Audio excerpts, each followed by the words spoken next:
ගල්ලංගුරු ගෙන්වීම සම්බන්ධයෙන් දිගින් දිගටම චෝදනා කරා විපක්ෂය. අපි ආණ්ඩුවක් විදියට මේ සම්බන්ධයෙන් කරුණු එළිදරව් කරා. ඊට පස්සේ අපි විශ්වාස භංගයක් සඳහා කාලය දුන්නා. ඒ විශ්වාස භංගයේ දවසේ අපි ආණ්ඩුවේ മന്ത്രിවරු විදියට, ඇමතිවරු විදියට, සභානායකතුමා විදියට, ඒ වගේම ආණ්ඩු පක්ෂයේ ප්‍රධාන සංවිධායකතුමා විදියට අපි පාර්ලිමේන්තුවේ කරුණු දැක්වුවා මේ සම්බන්ධයෙන්. විපක්ෂයේ മന്ത്രിවරු 22ක් අදහස් දැක්වුවා මේ විශ්වාස භංගයේදී. ඔවුන් කිසි කෙනෙකුට නිශ්චිතව මොකද්ද ගල්ලංගුරු සම්බන්ධයෙන් වංචාවක් වෙලා තියෙනවා කියලා තහවුරු කරන්න නිශ්චිතව කරුණු ඉදිරිපත් කරන්න බැරි වුණා. අමතෝන් දිගින් දිගට මේ චෝදනාව එල්ල කරනවා. ඒ නිසා තමයි අපි ඊළඟ පියවරට ගියේ. ජනාධිපතිතුමා තීරණය කරා මේ සම්බන්ධයෙන් විශේෂ ජනාධිපති කොමිසමක් පත් කරන්න ගල්ලංගුරු ගෙන්වීම සම්බන්ධයෙන් සොයා බලලා පරීක්ෂණයක් කරන්න. දැන් පුළුවන් මේ ගල්ලංගුරු ගෙන්වීම සම්බන්ධයෙන් අපේ ආණ්ඩුව කාලේ අපේ ඇමතිවරුන්ට අපේ කැබිනට් මණ්ඩලයේ තියෙන චෝදනා ගිහිලා කියන්න පුළුවන්.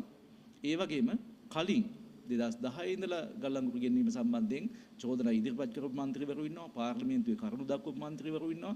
කෙලින්ම මේකේ වංචාවක් වුණා කියලා ඒ කාලේ කියපු ඇමතිවරියනුත් ඉන්නවා. ඒකට කරුණු දක්වන්න පුළුවන්. ඒ නිසා දැන් මේ කොමිෂන් සභාවට තමයි කරුණු කියන්න පුළුවන්. හැම එකක්ම කියන්න පුළුවන්. මරික්කාර් മന്ത്രിතුමාට ගිහිල්ලා කියන්න පුළුවන්. හෝමාගම මහජන බැංකුවේ නැන්දම්මගේ ගිණුම ගැන කියන්න පුළුවන්. ඒ වගේම මම දැක්කා ඩී.වී. චානක മന്ത്രിතුමා පාර්ලිමේන්තුවේ ඉදිරිපත් කරා මේ බලශක්තිය ඇමතිතුමා කෝටි 5ක්ද කොහෙද අල්ලස් ගත්තා කියලා කොමිස් ගත්තා කියලා මේ ගල්ලංගුරු ගෙන්වීමෙන් ඒවා ගිහිල්ලා කියන්නත් පුළුවන්. ඒ වගේම ඩී.වී. චානක മന്ത്രിතුමා පාර්ලිමේන්තුව කිව්වා මේ බලශක්තිය ඇමති කුමාර ජයකොඩි මහත්මයා රුසියාවේදී මේ කොන්ත්‍රාත්කරුව මුණ ගැහුණා කියලා. ඒක ගිහිල්ලා කියන්නත් පුළුවන් සාක්ෂි සහිතව. ඒකත් ජනතාව අපි කෙරෙහි තියලා තියෙන විශ්වාසය පළුදු වුණාද නැද්ද කියන එක මෙයි පළවෙනිදට බලා ගන්න පුළුවන්.